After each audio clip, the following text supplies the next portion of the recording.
So yun guys, pinuntahan natin yung aking tower dito guys.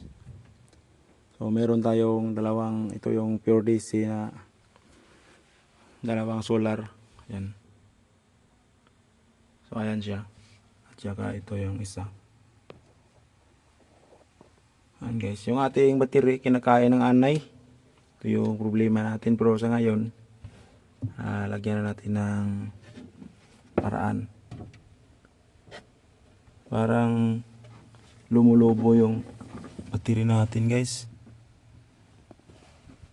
Yan.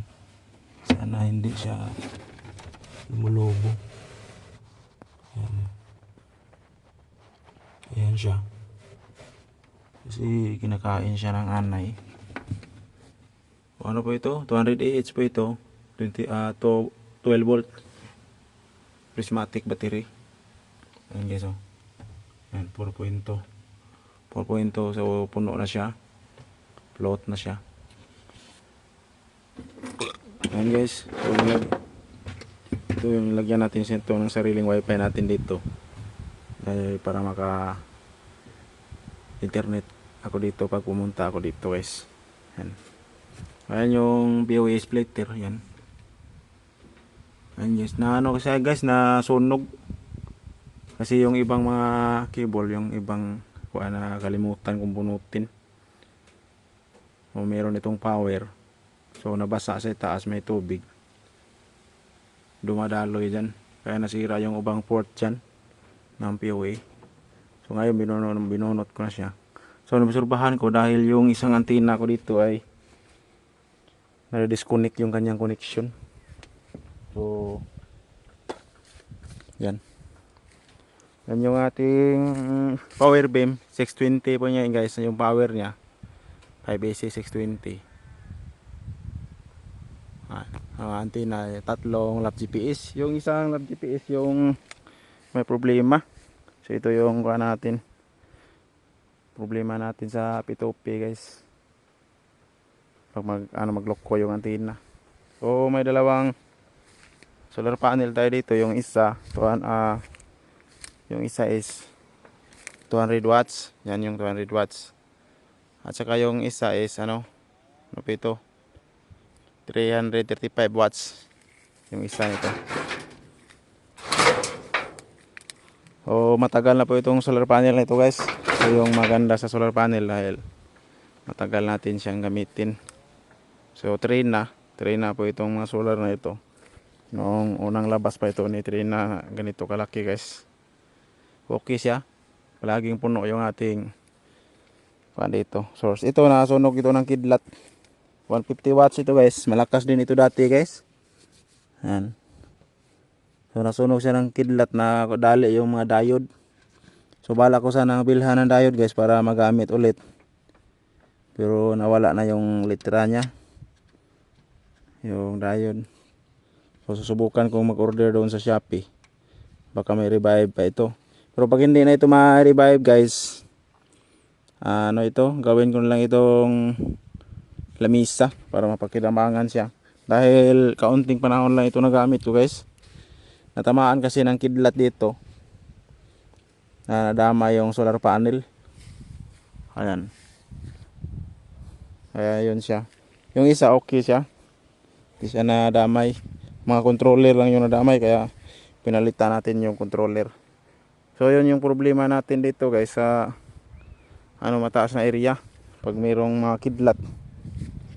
Pag tumama talaga wala tayong magagawa guys. Pero nilagyan ko naman ng ng ground. Ayan. Nilagyan ko na siya ng lighting arrestor. Pero huli na yung pagkalagay ko guys. Pero subukan so far hindi naman siya natamaan ng kidlat. So ito buhay pa siya hanggang ngayon. So marami po nakakonek sa antena na yan guys. Kabilaan po yan, tatlong antena. Marami nakakonek dyan ang mga P2P dito sa mga area na ito. Dito. Ayan natin dito. So mataas kasing bundok na ito guys. Mataas yan. Tingin pansin nyo. Yan. So may mga nakakonek dyan. Dyan yung kinuha natin yung main. Dyan sa area na yan. Oh, P2P. So guys, hindi tayo nag-Starlink dahil marunong naman tayo sa P2P. So mahal kasi yung Starlink guys. At saka ngayon nagka-problema yung Starlink. So okay yung ating kung hindi tayo nag ano, hindi tayo nagsisisi na nagpi-P2P tayo guys. Okay naman yung P2P. Itong P2P na ito guys, kaya po niya magbato ng 350 Mbps. Tinapon niya dito. Nasa ano lang siya, 2 km. 350 Mbps lang yung pinaka set na frequency ko. Yan. Kasi malapit lang siya. So hindi natin na reach yung 600 Mbps, pero okay na siya guys. Goes na goes, walang problema yung ating mga connection. Stable na stable. Araw at gabi. So yan. Yan yung ating kuan. Ito guys, 5v5. Yan, meron kasing area na kuan ito, PPOA set up ito. So merong area na hindi siya pwedeng PPOA.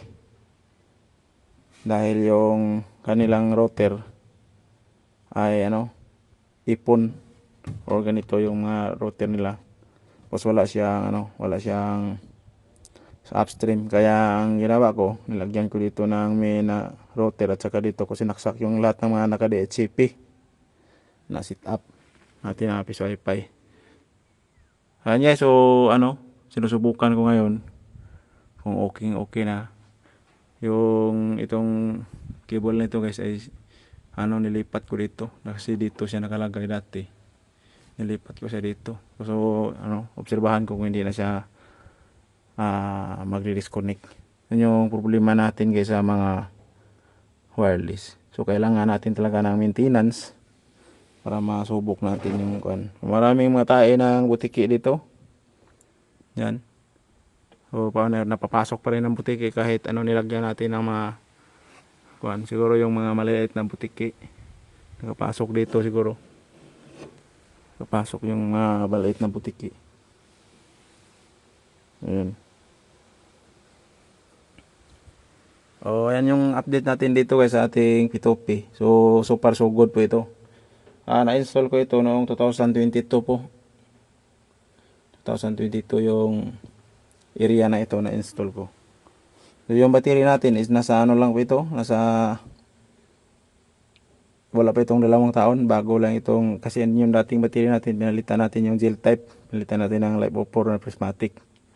So nasa ano nito, nasa mahigit na 2 taon din ito battery na ito guys. So nakadalawang battery na ito dito sa setup na ito guys. Palit natin ito yung wind turbine ko dati. Hindi natin napakinabangan ng matagal na panahon yung wind turbine dahil nakaproblema siya. Hindi na siya nagbibigay ng kuryente at saka mahina lang yung kuryente niya guys. Kahit malakas yung kanyang ikot, kaya na-standby yung wind turbine. Kaya sa mga nagwi-wind turbine dyan, huwag na kayong mag-wind turbine, sayang yung pera nyo. Ayan. So ayan guys, yung update natin sa ating P2P dito. So sa mga nagpi-P2P, mapakinabangan din nyo itong video nito guys, kung paano mag-maintenance. Ayan. So dito talaga mapapasok yung ano, mga butiki. Sige na lang, wala tayong magagawa dahil nagpasok talaga sila. Kahit anong secure yung gagawin natin. So yan guys, yung ating update sa ating pure DC na setup dito.